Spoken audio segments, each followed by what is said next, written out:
Bendiciones, queridos hermanos, y feliz de poder estar en esta oportunidad una vez más compartiendo con ustedes las palabras de Dios. Para los que no me conocen, mi nombre es Yolimar Ramírez, soy venezolana y bueno, he tenido el regalo de conocer al Señor en la Renovación Carismática Católica también, y a Dios le pareció bien que estuviéramos en este tiempo hablando de las maravillas, ¿sí? Y tengo 4 años de estar acá radicada en Argentina, viviendo junto a ustedes una hermosa experiencia como iglesia. De verdad que ustedes saben ser hermanos, así que estoy feliz desde que me hicieron esta invitación de poder acompañarles y de poder escuchar, ¿sí? Ha sido una semana maravillosa. El lunes el hermano Gabriel de la región centro tocaba mi corazón cuando nos hablaba de que ser servidor es un privilegio. ¡Qué lindo! Así que tú, servidor, coordinador de grupo, perseverante, que has hecho el sacrificio todos estos días de apartar este tiempo, de leer el material que te han dado, quiero que también te alegres porque Dios te ha llamado y es un privilegio servirle. El hermano Pablo Collazo nos hablaba hermosamente de lo que significa ser cristiano, esa espiritualidad que nos permite ver a Dios, no como el omnipotente solamente, sino como mi Padre amoroso, mi Padre tierno, ¿verdad? Y que me invita a relacionarme con nosotros como hermano. Hermoso lo que nos decía el hermano Pablo Collazo, y toda esta experiencia con Dios Padre y con los hermanos se da en la tierra, ¿sí? Que es la casa común. Así que fue una bendición también escuchar esos hermosos textos del documento de Aparecida que nos siguen invitando en este caminar. El hermano Freddy nos hablaba de la importancia, ¿no? de la naturaleza y la gracia y cómo se va alcanzando la madurez. También un hermoso mensaje para cada uno de nosotros. Y hoy tenemos una gran tarea, así que busque su cuaderno, su lapicero, para que podamos empezar a anotar, ¿sí? Igual te vamos a dar un PDF, pero qué lindo que hagas tu propio esquemita en este momento. El tema de hoy es la importancia y el equilibrio entre la formación, la espiritualidad y el servicio. Quiero dejar claro que es supremamente importante. Claro que sí, es importante que las 3 áreas estén en equilibrio. Y antes de abordar el tema directamente, quiero hablar un poquito, algunos aspectos sobre cada área, ¿sí? Y quiero que entonces comencemos allí, en tus notas. Primero, hablaremos de qué es la formación. La formación es un concepto sinónimo de educación. Cuando nos hablan de una persona que es formada, de una vez nosotros imaginamos que ha tenido todo un proceso educativo que le ha dado valores para que esta persona pueda desenvolverse en cualquier área de la vida con esas herramientas. Pero cuando hablamos de la formación cristiana, bueno, vamos a tener que ahondar un poquito más en qué significa la formación. Y nosotros, al ser bautizados, recibimos una familia en la iglesia. La iglesia es madre también. Y como madre y maestra nos enseña, guiada por el Espíritu Santo, ¿verdad? Recuerden ese texto que dice que las puertas del infierno no prevalecerán sobre la iglesia de Dios, que a veces es muy amenazada, muy criticada, pero a la que Dios acompañará siempre. Esa misma iglesia nos da las pautas y nos indica cuáles son las fuentes de agua viva en las que tú y yo debemos calmar nuestra sed de formación. Esas fuentes de agua viva son la tradición de la iglesia y la palabra de Dios. Cuando tú y yo a veces queremos profundizar en nuestra formación, ¿a dónde debemos acudir? A la tradición de la iglesia. ¿Qué es la tradición de la iglesia? Todos esos escritos que antes, ¿verdad?, fueron predicaciones de los apóstoles que de generación en generación fue custodiada y transmitida, conocida como la tradición oral, que después surge la tradición escrita. Bueno, todo ese regalo de acompañamiento del Espíritu Santo en la historia de los hombres que han recibido la revelación de Dios. Y hasta nuestros días, en la tradición escrita también se consideran todos los textos del magisterio, documentos que siguen siendo de una riqueza incalculable para nosotros, la vida de los santos. Entonces allí está contenida la tradición de la Iglesia. Y la palabra de Dios, ¿verdad? Que es ese regalo maravilloso que hemos recibido, ¿sí? Para mí, les voy a compartir algo, soy una enamorada, seducida, conquistada, defensora de la palabra de Dios, ¿sí? Yo creo que, como lo dice Verbum Domini, es la vida y la misión de la Iglesia. En nuestra evangelización, nosotros debemos tener como centro, como prioridad, la difusión, el conocimiento, la escucha, la profundización, meditación de la palabra de Dios, ¿sí? Pues no es solo un libro, ni una colección de libros que Dios nos ha dejado como herencia, sino es Dios mismo que viene a nuestro encuentro, que sale a nuestro encuentro a través de la palabra de Dios.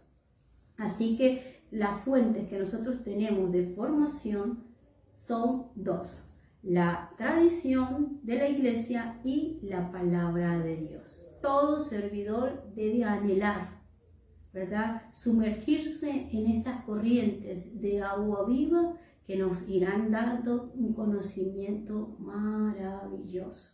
¿Por qué? Porque estamos viviendo una época que para nadie es un secreto, donde reina el sincretismo, ¿sí? ¿Y qué es el sincretismo? Bueno, es como la amalgama de una serie de costumbres religiosas, culturales, que incluso a veces sin ser nuestras, nosotros hemos venido adoptando.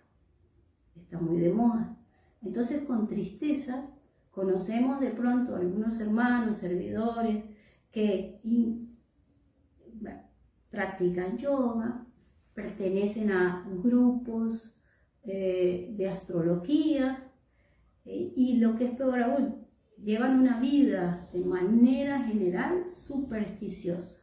La superstición también es compañera, entonces esa gente que cree en la buena suerte, que le coloca a sus niños contra, que pone su confianza en cosas creadas para prosperar, para que le vaya bien, la calabaza. En Venezuela era muy acostumbrado el bol de vidrio con arroz y monedas para que nunca falte nada en la casa.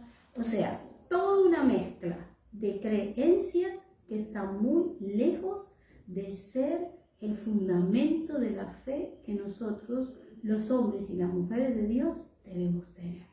Sincretismo, ¿ok? Y hay otras tendencias peligrosas como el relativismo, pero no tenemos tiempo, ¿sí? Así que vamos a estar muy atentos y por eso quiero hablar en este aspecto de la formación en depurar, limpiar un poco. No podemos agarrar todo, mezclar todo y hacer ahí como que, bueno, esto me sirve, esto también me conviene, todo esto es para mí. No, fidelidad a la revelación de Dios. De seguro, si Dios lo dejó para nosotros, es lo mejor que podemos recibir sus hijos. Es el conocimiento certero, como lo dice en su palabra. Es como la lluvia que viene, empapa la tierra y no regresa sin haber cumplido su cometido. Es viva, eficaz, penetra hasta lo profundo y, sobre todo, la flor se marchita, la hierba se seca, pero la palabra de Dios permanecerá para siempre. Así que abracemos la palabra, compremos la Biblia, tengámosla como de uso personal. Enseñemos a nuestros hijos, escribamos las promesas en nuestra casa, ¿verdad? Esto ha sido un regalo que esta corriente de gracia de la renovación ha despertado en cada uno de nosotros. Yo recuerdo cuando comenzamos en 1992, que incluso los mismos hermanos de otros apostolados nos veían como fanáticos, porque nosotros llegábamos con nuestra Biblia a la escuela bíblica, porque llegábamos al grupo, ¿ok? Gracias a Dios eso ha venido cambiando. En nuestro grupo de oración, la meditación de la palabra de Dios debe ser fundamental. La escucha de la palabra de Dios debe ser fundamental por encima de cualquier otra devoción o práctica que se nos proponga, ¿ok? Así que entonces buscaremos una formación sana, adecuada. Pasando al otro punto, ¿verdad? Del cual nos hablaba en estos días el hermano Pablo. Espiritualidad. ¿En qué consiste nuestra espiritualidad? Yo recuerdo un texto hermosísimo de Evangelii Gaudium en el numeral 7, que dice así: no se comienza a ser cristiano por una gran idea, ¿verdad? O porque tomé una decisión ética, sino por el encuentro con un acontecimiento, con una persona, ¿verdad? Que da un nuevo horizonte a mi vida y con ello una orientación definitiva. Y esa persona es la persona de Cristo, ¿ok? Es ese encuentro carismático del primer momento donde nos sentimos atraídos por el amor de Dios. Nuestra espiritualidad debe centrarse en la persona de Jesús. ¿Sí? En Él, en el Verbo encarnado, Dios quiso mostrarse. Entonces, la espiritualidad de nosotros consiste en sabernos amados por Dios, profundamente amados, y como consecuencia de ese amor, interpelados a comunicarlo. No es que se queda allí, es el punto de partida de nuestra misión: saberme amada, saberme perdonada, saberme redimida. Y en pos de eso yo tengo que dar una respuesta.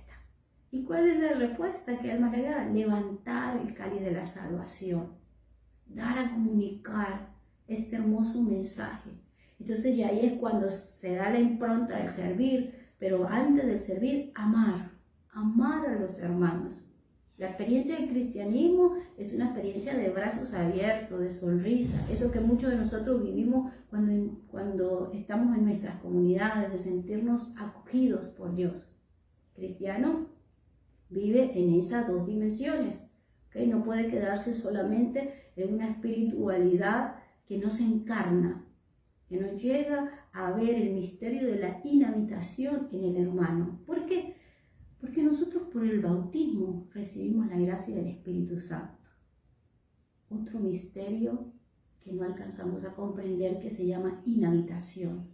Cuando recibimos esa gracia del Espíritu Santo, mi hermano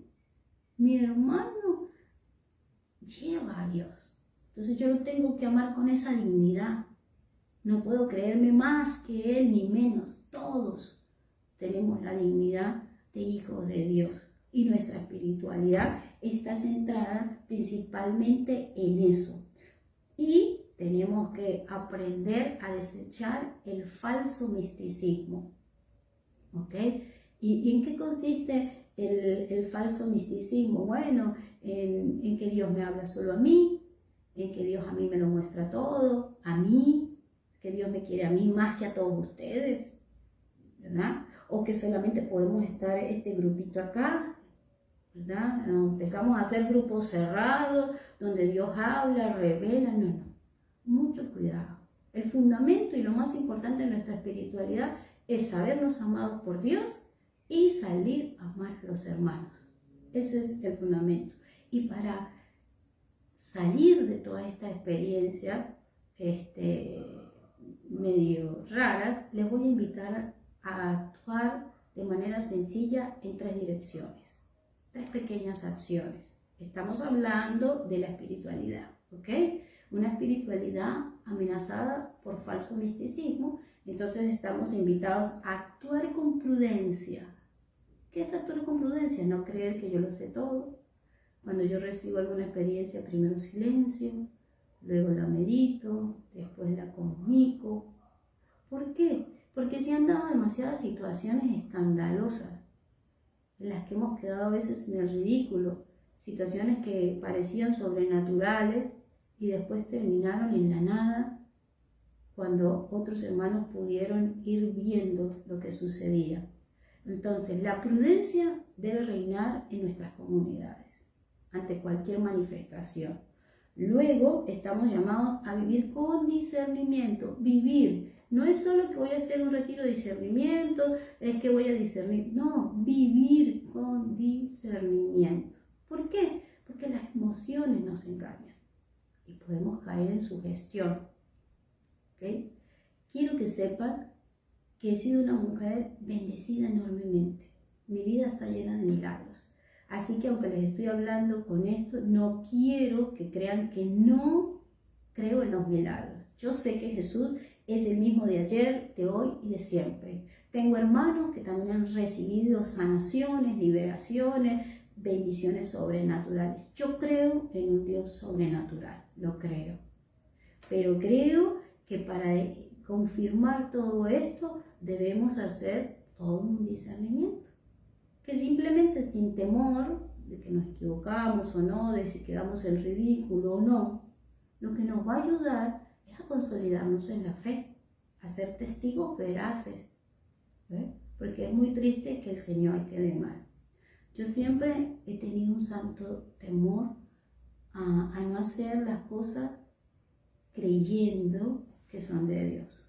Hacer un buen discernimiento. Por eso es muy importante el acompañamiento siempre con un director espiritual que nos va a ayudar, que nos conoce y que nos va a hablar desde su punto de vista. Un hombre que ya tiene más camino que yo, todos debemos tener, no solo un confesor, sino un director espiritual. Entonces, cuando Dios nos muestra algo, cuando Dios nos propone algo, empezar a hacer este discernimiento. Hace pocos días el hermano Gabriel compartía un canto que yo tenía mucho tiempo que no escuchaba y pensé que aquí en Argentina no se daba, y es: ¿qué detalles, Señor, has tenido conmigo? Seguro que todos ustedes se gozaron. Y yo de verdad lo puedo confesar, lloraba cuando en la estrofa decía: yo dejé casa y pueblo por seguir tu aventura, codo a codo contigo comencé a caminar.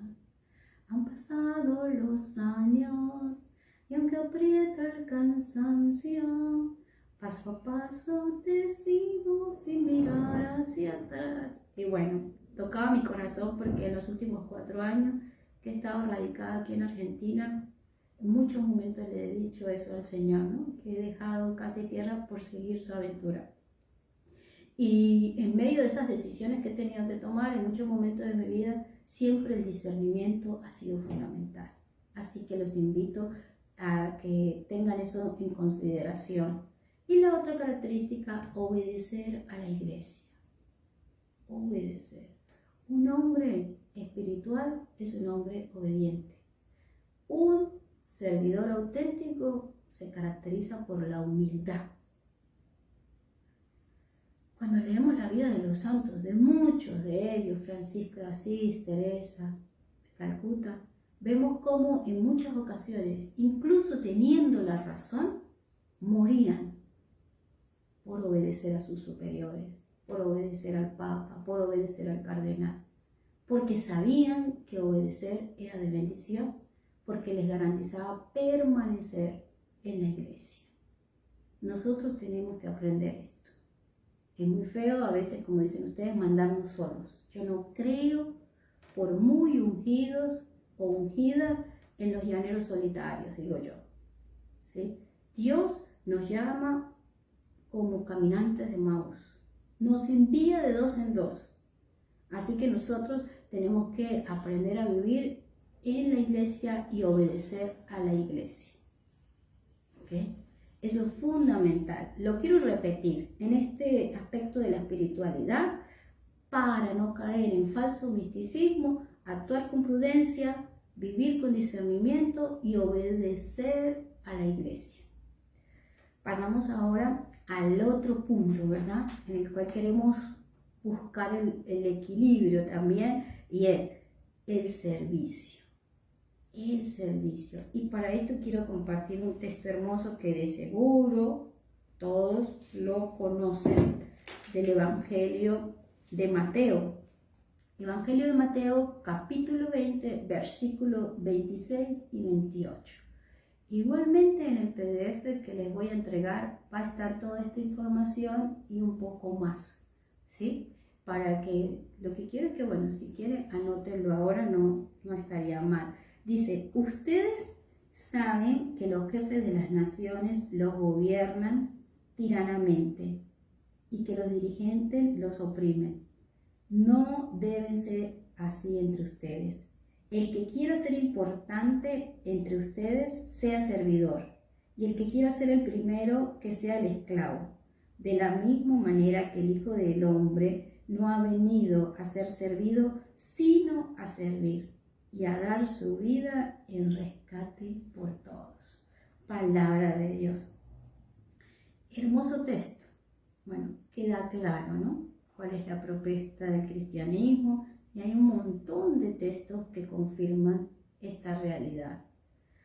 Con preocupación, muchas veces noto la ausencia en nuestras predicaciones, retiros, de algunos pasajes que nos llevan a vivir en el servicio y abrazados a la cruz, como el Sermón de la Montaña, ¿verdad? Que habla de que a veces el sufrimiento está muy ligado en este caminar, este peregrinar como cristianos. Pero es un sufrimiento que tiene sentido, es un sufrimiento que da paso a la bendición del otro, ¿ok? No es morir por morir, ¿sí? No es un heroísmo, sino es verdaderamente dar vida. Al morir, dar mucho más vida de la que yo pudiera tener.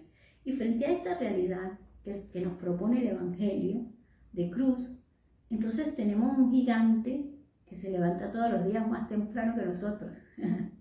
El egoísmo, ¿sí? La madre de todos los vicios, ¿sí? Ese deseo que tenemos no de servir, sino de ser servidos, ¿okay? De que los otros nos sirvan.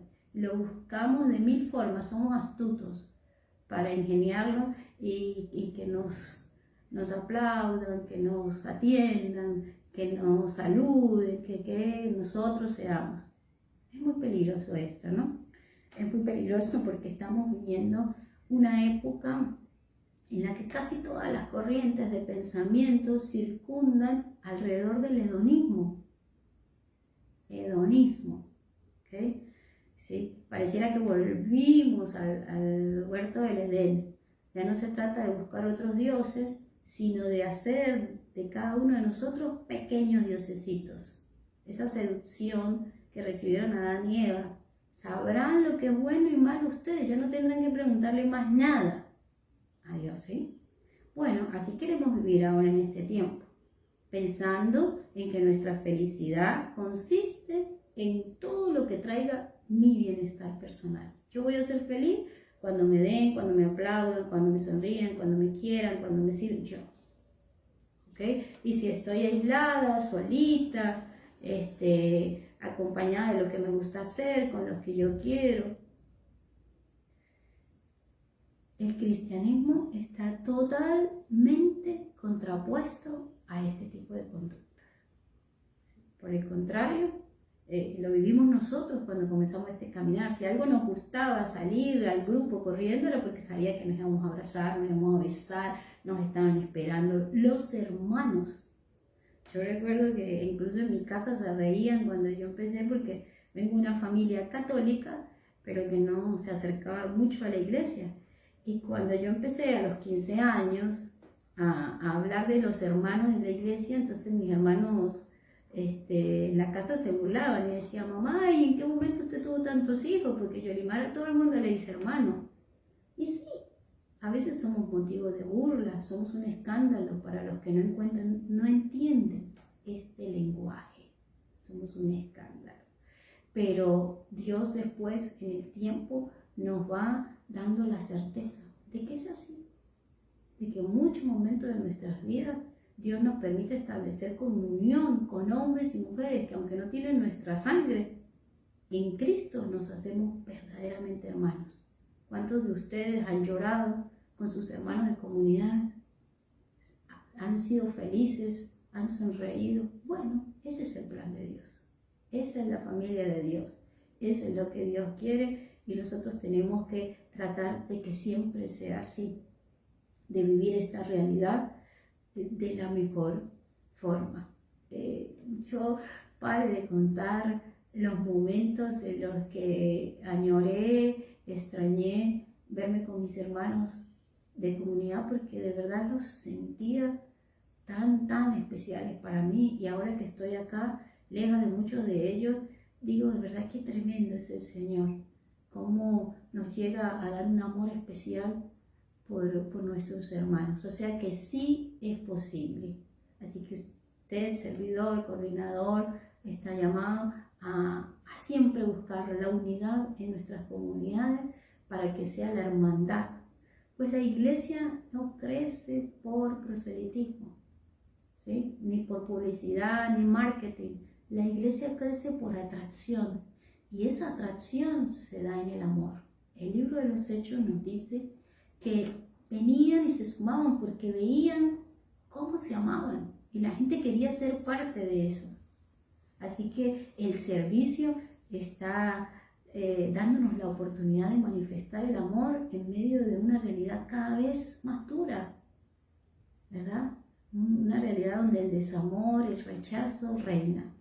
En nuestro tiempo, es nuestra gran oportunidad para que muchos se suban a esta barca con nosotros. Así que sigámonos animando. Tú, servidor, que tienes pocos en tu grupo, coordinador, que muchos ya se quieren ir, que no quieren asumir responsabilidad, no tengas miedo.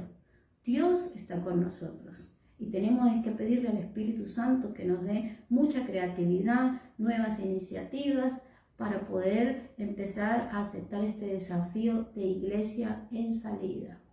Lo que para mí ha sido una profecía del pastor que tenemos a la cabeza. ¿Ok? Papa Francisco viene hablándonos de una iglesia que tiene que ser más misionera en muchos de sus documentos, como ya lo han visto esta semana y seguro lo van a seguir viendo. Entonces, el equilibrio entre la formación, la espiritualidad y el servicio es fundamental. ¿Ok? Y si tomamos en consideración todos estos aspectos, lo vamos a poder ir logrando en este caminar. Y bueno, ahora hablaremos un poquito del equilibrio, ¿sí? ¿Qué es para nosotros esa palabra de equilibrio? ¿Sí? Es muy conocida. Nosotros sabemos que un cuerpo está en reposo, y aunque su base sea pues poca, escasa, ¿verdad? Las fuerzas que atraen a este cuerpo logran que ese cuerpo no caiga, ¿sí? A eso se le llama equilibrio, poder mantenerse. De hecho, nosotros lo utilizamos, wow, esta persona, cómo se nota que es equilibrada. Cuando decimos que es equilibrada, ¿qué estamos diciendo? Que como que no se va a los extremos, ¿no? Como que no viaja de un lugar a otro con facilidad. Entonces, la palabra equilibrio, si la llevamos a esta experiencia que estamos viviendo nosotros, buscamos la coincidencia de lo que pudiera Dios proponernos, la búsqueda del equilibrio entre formación, espiritualidad y servicio no es otra cosa sino el gran desafío que tenemos de ser santos. Sí, de ser santo. Y no es una locura, porque hermosamente el Señor nos lo dice en el Evangelio de San Juan. ¿Recuerdan ese texto? Voy al sacrificio que me hace santo para que ustedes sean santos como mi Padre y yo lo somos. Es el sueño de Dios, que tú y yo seamos santos. Es lo que muchos hombres y mujeres han venido viviendo en nuestra iglesia. ¿Por qué? Porque a lo mejor comprendieron esta hermosa experiencia de manejarse con equilibrio, de poder lograr entonces esa gracia. Y para esto quiero compartirles un texto que me encanta, ¿sí? Y anótenlo ahí. Primera de Tesalonicenses, capítulo 5, del 23 al 24. Que el Dios de la paz les ayude a vivir como corresponde, con auténticos creyentes. Que todo su ser, su espíritu, su alma y cuerpo se conserve sin falta alguna para la venida de nuestro Señor Jesucristo.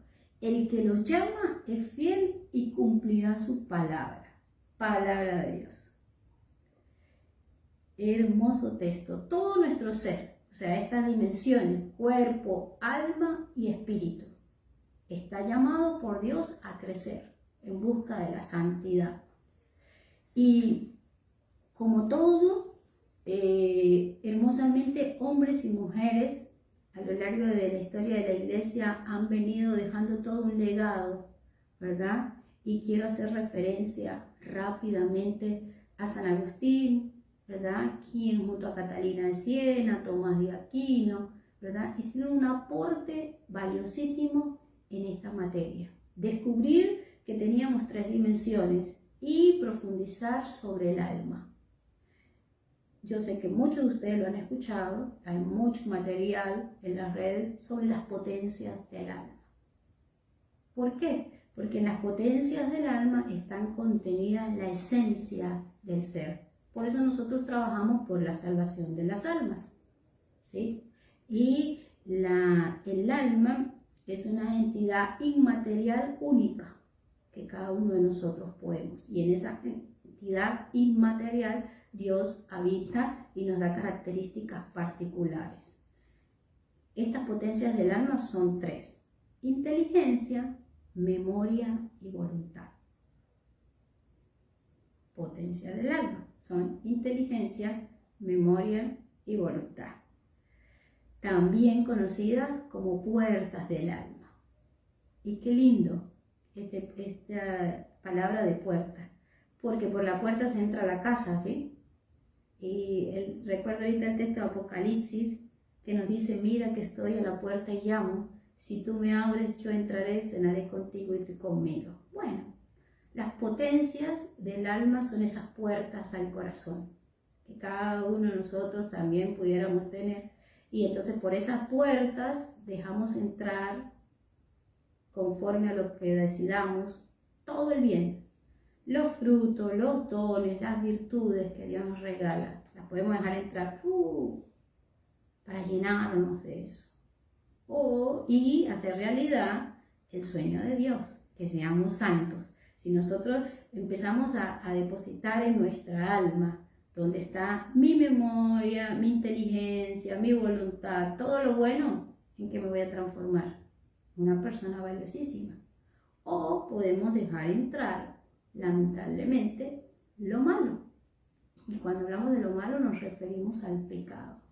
En cualquiera de sus presentaciones. Lujuria, avaricia, soberbia, egoísmo, mentira. ¿Sí? Y vienen y hacen estragos en la memoria, en la inteligencia, en la voluntad, nos doblegan, nos esclaviza. Y terminamos desfigurando ese hombre o esa mujer con la que Dios soñó. Por eso es muy, muy importante, para poder transitar este camino, dedicarnos tiempo, ¿sí? No solo estar felices cuando estamos con los hermanos, y a través de la pandemia hemos podido aprovechar esa oportunidad de ser iglesias domésticas, de volver a nuestras habitaciones cuando muchos no podíamos ir a la Eucaristía, de sentarnos en nuestra cama y hacer ese momento de examen de conciencia, de revisión de cómo estábamos. Ese trabajo de autorreconocimiento es fundamental para que nosotros podamos ver cómo está nuestra alma. ¿Cuáles son esas cosas que nos acechan, esas tendencias que vienen a acecharnos y que quieren entrar? Y cómo empezar a librar toda una batalla para ganarla, ¿sí? El trabajo de autorreconocimiento es clave para nosotros luego pedirle al Espíritu Santo que penetre y entregar en nuestras oraciones todo lo que ya hemos empezado a encontrar, ¿okay? Todo lo que ahí vemos que se está desvirtuando para poder entonces vivir como Dios quiere. es verdaderamente interesante, ¿verdad? Pues nosotros no somos una obra terminada. Podemos decir que tenemos 30 años, 20 años, un año, y siempre seguiremos siendo barro en manos del alfarero. Hasta que empañemos el vidrio, hasta que haya aliento de vida, habrán situaciones por entregar, habrán cosas de que arrepentirnos, pero lo importante es poder tener la gracia de reconocer, ¿sí? Pues Dios a los soberbios los resiste, y es siempre bueno tener esa apertura. Eso es propio de un hombre o una mujer maduros, el reconocer nuestros pecados y nuestra miseria. Sin duda que el tema es apasionante, importante, ¿verdad? Importantísimo. Tener en equilibrio todas estas áreas, ¿verdad? Formación, espiritualidad y servicio. Les invito a que allí donde ustedes se encuentran, cada uno conoce su realidad, cada uno conoce la misión. Yo te quiero decir que no te rindas, que no tengas miedo. Dios te llamó, y si Él te llamó, Él te dará la gracia. Yo también he sentido miedo muchas veces, si no te puedo decir que siempre. Y le pido a Dios que sea así, para que la soberbia siempre esté lejos y me sepa tan necesitada de Él como el primer día, ¿no? A veces tengo miedo, no creo lo que Él me propone, pero termina seduciéndome y venciéndome, porque de verdad su amor conmigo ha sido inmenso. Te quiero decir lo mismo. No te rindas, no te vayas, no te alejes, regresa. ¿Por qué? Porque aunque seamos muchos, unos mejores, otros peores, todos somos únicos. Único es el lugar que hay para cada uno de nosotros en la iglesia. Única es tu misión, como única es la mía. Lo que tú estás llamado a hacer, yo no lo puedo hacer. Y viceversa. Por eso es la importancia de que nosotros transitemos toda esta experiencia y que el sí que le dijimos al Señor como servidores, en este momento se lo podamos ratificar. Él nos ha dicho muchas veces, sígueme. Hoy dile sí, Señor, envíame a mí. He aquí que yo estoy, ¿verdad? Envíame, sin miedo, confiado en los brazos de ese Dios que nunca nos abandona. Y entonces verás cómo viene su gracia santificante, vivificante, la alegría. Y después decimos, wow, qué bueno que lo hice a pesar de todo lo que sentía. Porque el servidor maduro ya no se mueve solo por sus emociones, sino que la formación le permite tener convicciones. Como lo dice una hermosa santa de la iglesia, aunque no hubiera cielo, te seguiría amando. Aunque no hubiera infierno, te seguiría temiendo. Porque solo te quiero a ti. Ya no se trata ni siquiera de lo que nos va a dar, sino se trata de Él mismo, al que hemos podido encontrar, con el que nos hemos podido abrazar, el que es una realidad en mi vida, la razón de mi esperanza, el que me acoge una y mil veces a pesar de lo que soy, porque me ama. Así que ánimo, que este sea un tiempo para renovar nuestras fuerzas como el búfalo y seguir caminando como iglesia peregrina hasta poder disfrutarlo a Él como iglesia triunfante. Le doy gracias a Dios por este momento. Le doy gracias por lo que ha hecho en mi vida y te invito, allí donde estás, a hacer una oración sencilla, pero con el alma. Dile, Espíritu Santo, una vez más, te entrego todo lo que soy, todo lo que tengo, todo lo que anhelo. Ven, inflama mi voluntad, auxíliame, permite que yo pueda ser verdaderamente dócil a la voz de Dios. Ratifico mi sí, mi respuesta, así como lo hizo María, la fiel servidora, la esclava, la discípula perfecta. Hoy quiero ser como ella. Te quiero decir sí. Haz conmigo lo que quieras hacer. Quiero lo que tú quieras. Quiero como tú quieres. Quiero cuando tú quieras, Espíritu Santo. Que pueda ser verdaderamente conducida por el Espíritu de Dios. Porque sin ti, nada puedo testificar y a nadie podría anunciar. Sin ti, Espíritu Santo, no soy más que campana que suena. Ven a mi vida, tócala, renuévala, con una fresca unción que me anime a seguir caminando en pos del reino. Bueno, hermanos, que el Señor les bendiga. A cada uno le envío un abrazo enorme, ¿ok? Y les deseo que la hermosa misión que Dios les ha encomendado y que sé que cada uno de ustedes la conoce en su corazón, se haga realidad. Ánimo, que hasta el cielo no nos detengamos. Que el Señor los sorprenda cada día más.